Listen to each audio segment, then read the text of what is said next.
క్రమశిక్షణకు మారుపేరు అని చెప్పుకునే కమలం పార్టీలో వరుస వివాదాలు చర్చకు దారితీస్తున్నాయి. కొందరు నాయకులు పార్టీ కన్నా తామే గొప్పని గప్పాలు చెప్పుకుంటున్నారనే చర్చ నడుస్తోంది.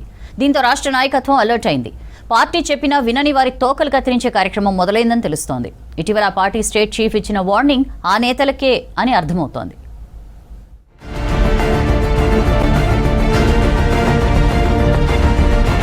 రాష్ట్ర బీజేపీలో ఇటీవల జరుగుతున్న కొన్ని పరిణామాల్ని గమనిస్తే అంతర్గతంగానే కాకుండా బయట కూడా ఒక రకమైన వాదనలు నడుస్తున్నట్లు స్పష్టమవుతోంది. ఎవరికి వారే పార్టీ కంటే తామే గొప్ప అంటూ గప్పాలు చెప్పుకుంటున్నారనే చర్చ నడుస్తోంది. ఆ పార్టీలో కొందరు మాట్లాడే తీరు పార్టీని ఇబ్బందులు పెట్టే విధంగా ఉందనే విమర్శలు వస్తున్నాయి. రాష్ట్ర నేతల్లో కొందరు మాట్లాడుతున్న తీరు ఆ పార్టీ పెద్దలకు కూడా ఆగ్రహం తెప్పిస్తున్నట్లు తెలుస్తోంది. సోషల్ మీడియాలో కొందరు పార్టీ నేతలు ఇష్టం వచ్చినట్లు కామెంట్స్ పెడుతున్నారు. కొన్నిసార్లు కొందరు పెద్ద నేతలు కూడా పార్టీ లైన్ దాటి మాట్లాడుతున్నారు. చివరికి వాళ్ల మాటల్ని కవర్ చేసుకోలేక పార్టీ ఇబ్బంది పడాల్సి వస్తోందనే చర్చ జోరుగా నడుస్తోంది. దీంతో రాష్ట్ర నాయకత్వం అప్రమత్తమైనట్లు తెలుస్తోంది.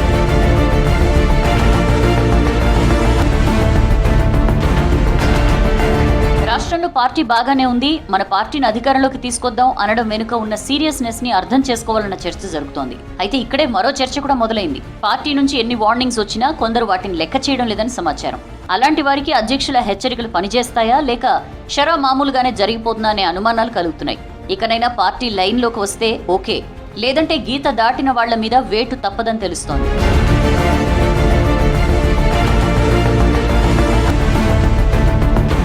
కొన్ని రోజులుగా జరుగుతున్న పరిణామాలను చూసి వాళ్లకు ఇండైరెక్ట్ గా వార్నింగ్ ఇవ్వకుంటే భవిష్యత్తులో పార్టీకి తీవ్ర నష్టం కలుగుతుందని అనుకున్నారు ఏమో.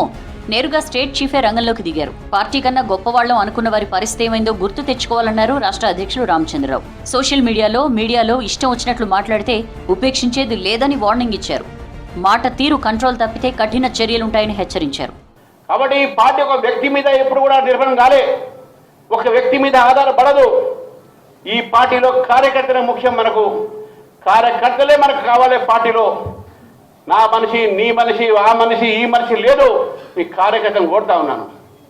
మనం కష్టపడదాం, ముందు పని చేద్దాం, కలిసి మెలిసి పని చేద్దాం. బాధ్యతలు అందరికీ వస్తాయి. కొంతమందికి ఒక ముందు వస్తాయి, కొంతమంది తర్వాత వస్తాయి.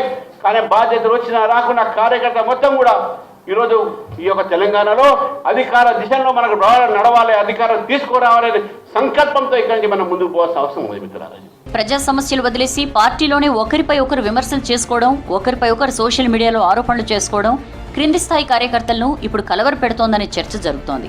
మరి పార్టీ స్టేట్ చీఫ్ వార్నింగ్తో ఇక మారుతుందేమో చూడాలి.